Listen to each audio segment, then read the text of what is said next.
This is Tucker Carlson directly addressing the replacement theory and what he's giving his own personal perspective without the interviews. But this is his own idea of what is happening in America, his own 2 cents. So we're going to see exactly what this man thinks. And I call him a man out of respect for myself, not because of any other reasons. We're going to see exactly how he looks down on human beings and sees them as an invasive species. Very interesting perspective we're going to see. Outdated by even white people's standard, but updated by the fact that a lot of white people are becoming ignorant. So we're going to see exactly what he thinks. Let's talk about what exactly is going on in the United States and why it's led to the battles in, say, Minneapolis. What's happening in the United States is a wholesale change of who lives here, total demographic change. Now, some have called this replacement. And the question is it really replacement? So we thought we would look it up. If you were someone following along at home trying to figure out, what is everyone so mad about? What is this great replacement theory? You might go, as almost everybody does, first to Google and just type in great replacement theory, and AI would come up with the following result. This is hot off Google AI. Here's what it says if you look up great replacement theory on Google. We're quoting. The great replacement theory is a debunked, meaning untrue, far right, meaning Nazi, white nationalist, meaning racist, conspiracy claiming that white populations, particularly in Europe and the US, are being deliberately replaced by non-white immigrants and minorities, often orchestrated by replacist elites, leading to demographic shifts and cultural erosion, fueling extremist violence and anti-immigrant sentiment. That's one sentence, by the way, a run-on sentence, but it is AI. And it's quite a sentence. And it tells you point blank, this is not true.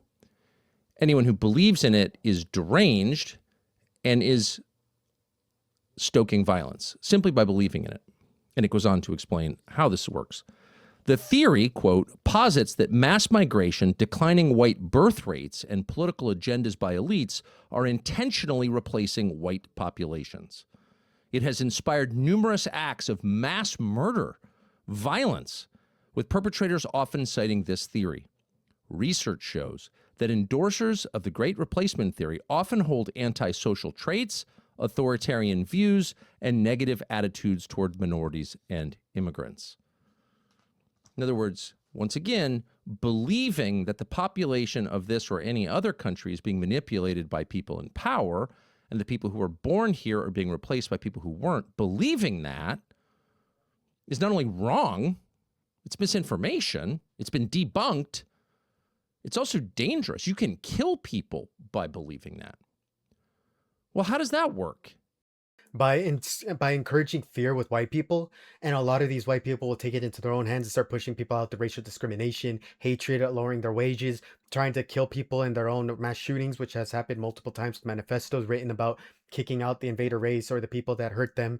It is even influenced a lot of people that think they're intelligent but really are pushing pseudo intellectualism, which is the equivalency of pushing skull science, or that the size of their head means their intelligence level. So you're going to have to understand what exactly it is that these people are pushing is an oppressive, hatred-filled identity, that you're justified in your hatred towards people of color. You're justified in your hatreds toward any culture that's different. You're justified in your bigotry and hatred toward the Quran, and you're justified in your hatred of any other identity or culture that just smells with different food. And you're gonna hate people that wear hijabs. You're gonna hate Latinos that are way too much of them or speak a different language. You're gonna hate the idea that these people are homeless or they're littering the streets with the homelessness. It's just, again, it validates a lot of why you deserve to hate people of color. And it's just out of fear of criminality, fear of them being different than you and not being able to understand them. So it encourages violence with the ignorant white people, which have the very white, trashy origin, that is going to tell people that they're justified in holding their waistband with their pistol on it when a white or a black man walks by, because the white men are turning on white men because now they're liberal. They're seen as like a Democrat instead of seeing seen as a human being. You've dehumanized an entire race or culture of people, and that has given you the accreditation in your eyes of bigotry, and that accreditation and bigotry has now been used as like a hunting ground. Which, again, this hunting ground is not something that you want to use. It's just not. You're gonna encourage violence against your own race, violence against other races. It's gonna cause divisive ideology. You're gonna start to realize what exactly it is that they're pushing. So you're gonna have to be careful with this. Very careful with this. Exactly. It doesn't sound like a cool, objective analysis of the theory of replacement. It sounds instead like, well, a political screed, but maybe even more than that, it sounds like an article of religious faith. You're not allowed to believe this. Only bad people believe it. It's apostasy. It could lead to death believing that. And that seemed a little emotional for us. So we decided instead to consult the science because obviously we believe the science. And the science, as always, begins with numbers, things that are quantifiable, that are measurable. And one of the ways we know the truth about who lives here is through the census taken every 10 years. It's in the Constitution. And that provides us not precise numbers, but a pretty accurate general picture most of the time, and certainly over time, of who lives here. So let's start, because it's an easy and obvious place to start, the beginning of the post-war era, peak America, 1950, the first. 1950, before the civil rights movement, before women had the right to vote, before people of color were seen as human beings, they're three-fifths of a human and are still being enslaved and killed off because of their skin color, hung by trees. And a lot of people reference this time frame as before the civil rights era because they wanted to prove once again that the people of the most peaceful or the most beautiful era was always the one with less black people, and black people in extreme segregation where they were killing them on sight or blaming them for rapes or crimes or pedophilia because they were able to slaughter them on sight very easily, which is part of why white replacement theory pushes a lot of blood libel, but adjusted away from the Jewish people toward the black and Latino, which is why this identity is not only extremist, racist, but also terroristic, but is also embodied by some of the most disgusting, despicable human beings who will now say they're pushing mercy and Christian mercy because they want to focus on purifying the homeland rather than fighting at wars overseas. They want to kill people here and purify everything here toward more white ethno-nationalism and use anyone who sides with them through ignorance as their slaves or their pets in the slave plantation market, where they can purchase the opinions of some very ignorant black and brown people who will take their side because at least they got more views or money or resource by kissing the right white ass. Post-war census. And I think everyone would agree, whether they're right or wrong, that this is a period remembered as the best time in America, 1950. The United States is an industrial power. It's the leader of the West, if not really the world. And America domestically is pretty harmonious, thriving, happy. Let's take a look at who lived in America in 1950. And let's do that by taking a closer look at the population of the top 6 cities, which at the time were, and this tells you a lot right here, New York was number 1, Chicago was number 2, Philadelphia was number 3, Los Angeles number 4, Detroit number 5, Baltimore number 6. Kind of hard to imagine, but in 1950, not that long ago, within living memory, those were the numbers. So here's what they were. The biggest city in the United States then and now is New York City. New York City in 1950 was 90% white. 71 million New Yorkers out of 7.9 million were white. Chicago in 1950 was 86% white. Philadelphia, over 80%. Los Angeles, 94% white. 94% white. That's The reason they were majority white, by the way, is because a lot of these people were segregated and forced not to be able to buy property. What he is referencing right now is the era of which people were seen as three-fifths as a human and women were still seen as human property of white men. He is pushing racial identity politics, which is extremely racist Nazism. He is trying to build the equivalency of the Auschwitz camps by the border so that he can push out people without saying it's racist, and then when it's eventually seen as racist, he can reveal, well, we have that right. These are the racist, hate-filled people that do not see us as human beings. This is just more of their semantics that they're trying to cover up a lot of their identity with because their hatred towards people of color are not aligned with human being logic. They are pushing a exploitative brutalist perspective where they want to exploit people, push people down into slavery again, and put them in a situation where they can say boy, the N word, and say it's okay to say it because they really want to create an environment where black people agitate black people through tokenism, so that as soon as tokenism takes off, they're going to push a lot of hatred. This hatred is going to create an environment where a lot of people are going to start saying slurs to each other until eventually the word is so devalued that they're using it to segregate neighborhoods again and then push people down. This is a white supremacist in his clan hood, which is now a cabin where he hides himself because he got fired from Fox News, by the way, which is racist, for being too racist. To give you an idea of how racist this guy is. Almost an ethno state, actually, at that point. Detroit, Michigan, home of Ford, GM, and Chrysler, 84% white. Baltimore, steel and shipping capital of the mid-Atlantic, 76% white. That was 1950. You know people who were alive in 1950. Maybe you were. Here are the numbers today. Baltimore, 27% white. Detroit, about 10% white, down from 84. Los Angeles, again, 94%, about 37% white now. Philadelphia, 36%. Chicago, less than 30%. And New York City, again, the biggest city in the country, is now around 30% white, down from 90% in 1950. So you think to yourself, well, maybe these cities have just shrunk, and a lot of them have. Baltimore, Detroit, Philadelphia, Chicago, all much smaller than they were. What's interesting is that New York is bigger than it was. About 1 million people more live in New York than they did in 1950, and yet the proportion of whites has declined, well, from 90% to 30%, but so is the absolute number. New York has lost about 4 million white people, even as it gained 1 million people in population. Now, what is that? Now, in some of these cities, there are economic reasons for this, right? A lot of African Americans moved up from the South to work at the auto plants in Detroit, to work at the harbor, at the shipyards, the steel plant in Baltimore, et cetera, et cetera, et cetera. But not all of it. And in New York City, almost all the demographic change is the result of immigration. And that began in 1965, which is definitely within living memory of a lot of people watching this right now. So that's another and very long way of saying the Great Replacement is not only real, it's the realest thing there is, and it's provably true. So why would they go out of their way to tell you it's a debunked far-right racist conspiracy theory believed in only by antisocial lunatics who commit mass murder? Well, probably because it's true. And in telling you that, whoever wrote that, you have to ask yourself who would write that and why. And it's not just, of course, an AI in Google or Wikipedia. It's everywhere. There's almost nobody who admits that that's true, even though it's provably true. It's indisputably true. In fact, there's a list on Wikipedia of all the people who believe in it, the thought criminals who believe this could possibly be true.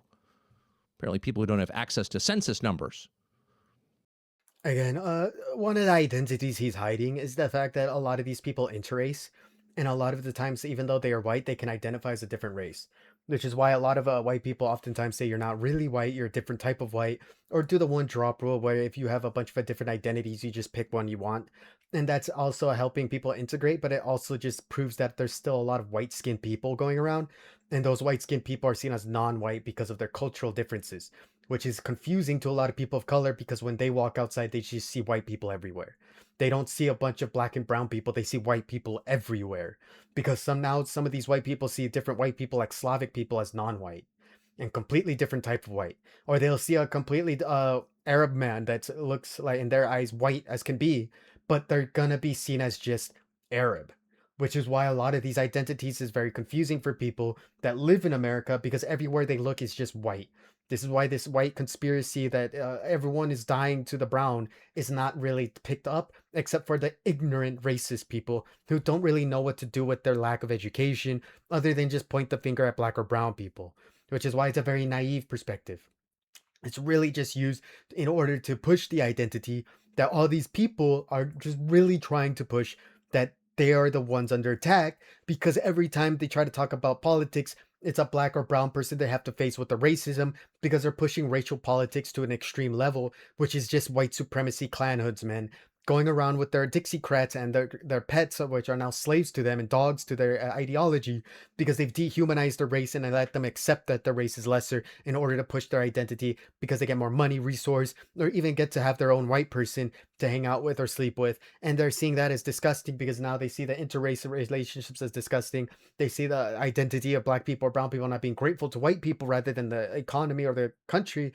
Now they're seeing us as like an invasive species or an uneducated lesser species, which now is just dehumanizing us because again, they're just pushing this idea they know better, they know more, and they're trying to spread the idea that your life is lesser because of these people, which is instead of not looking at the business owners who won't pay you, but instead at the people of the working class who are seen as the people who are the real issue in America, which again, black and brown. Don't believe it's true, but the 19 figures in American public life who do have access to the census numbers somehow believe this is true. But they're telling you it's not. But what they're leaving out, of course, is that demographic change is a constant through history, and it is almost always mass demographic change, turnover, replacement, is almost always the result of human choice. Populations change because leaders decide they should change. Population demographics, the question of who lives within the borders of a country, is not only a concern of leaders, of governments, it is the main concern. It's the main thing they think about. So the rest of us imagine that the government concerns itself with collecting taxes, schools, national defense, and those are all concerns, but we are thinking way too small. The people who run countries, who map out the future of civilizations, think in much larger terms than the rest of us. This is not a guess, by the way. This is true. They think in terms of who lives here, what are they like, how many of them are there? And there are plenty of levers that they can move to change those numbers. Obvious and not so obvious. War being the most obvious. Killing people, unleashing pandemics on them. Obvious. Less obvious? Encouraging different ways of living. Encouraging birth control or abortion. Scrambling the genders. Encouraging women to work outside the home has one of the largest effects on demographics, of course, because women who work during childbearing years are much less likely to have lots of children. In fact, many won't have any children, and that has proven true over time across the world. So why would governments do this? Well, that's kind of the more complex question. They do it. They've always done it. They would do it for a couple of reasons. One, to meet a short-term economic goal, or even a long-term economic goal. Short-term might be who's going to pick the grapes in California. Oh, better get some Mexicans. Understandable. Most people are familiar with that. Others might be longer-term adjustments to changes that no one can really control, like AI. Oh, wait a second. We're not going to need as many people here because machines are going to do a lot of the work. How are we going to support these people? That might be another reason. And of course, there might be darker motives or more basic motives, like the innate human desire to conquer other people, to replace your group with my group. That's not a conspiracy theory. That's the entire story of history. Mass movements of people by force has been a constant since the Babylonian captivity and probably before, unrecorded. That is the story of history. And it's all around us, but we don't even notice. Things around the world. Okay, so what he just pushed there before he goes on his sellout spiel to just tell you that you should buy like ads from him. What he's just saying is that if you're bigger and stronger and you can kill and rape people, you deserve to have everything. He's pushing brutal Darwinism, which of course he would hate if a bunch of those black and brown people showed up to his house to show him who's strong in that moment, because he would not survive for long. Which is why people like this are oftentimes instigating violence so they can call military or police to shoot people dead, and they're trying to rile people up. He even referenced earlier how there's a lever that you can use that you pull, and then suddenly the racial dynamics change, which his lever is being pulled right now. He just went down a list of different racially populated places and then tried to insinuate white people need to populate these places, and then went down the jobs they're at so that white people can integrate into those jobs. He's pulling his own lever. He's pushing his own white identity politics so he could push the idea that white people need to invade and attack back in America, which of course, if you pay attention, a majority of the race in America is still white. If you look at the whole entire United States of America, instead of focusing in the places where immigrants go, because again, the only reason immigrants go there is because your leader, your boss, wants to hire the cheapest labor possible and they don't care who they have to take advantage of. Not because of their skin color, but mainly because they know skin color helps them oppress them and push them down, and everyone just accepts that they get less money. They always push this narrative of ignorance is bliss because ignorance is always upon the black and brown and the genius is in the white. And every white person steals every idea and anything bad is always white people's fault because they want to victimize themselves in order to get persecution complex or this perspective that they can use as a weapon to stab and attack people when they start to discuss with one another. This is why, again, this ideology is flawed. Thank you for watching. This has been another coverage of what I see as like the not the end, but the perspective of all perspectives of white people's fear is that their jobs are taken by black and brown people. But then he admitted earlier that Mexicans are okay to employ for like menial labor or the cheap labor. So he's one of the people that would hire the people of color anyway. So he's a hypocrite and a racist, a fascist overall. And a lot of people give him slack, but don't. A lot of you probably hate me for that, but I don't care. You're probably an idiot. So please don't forget to like and subscribe. And if you think I'm an idiot, leave a comment. Why don't I'll read it. I promise you I'll read it.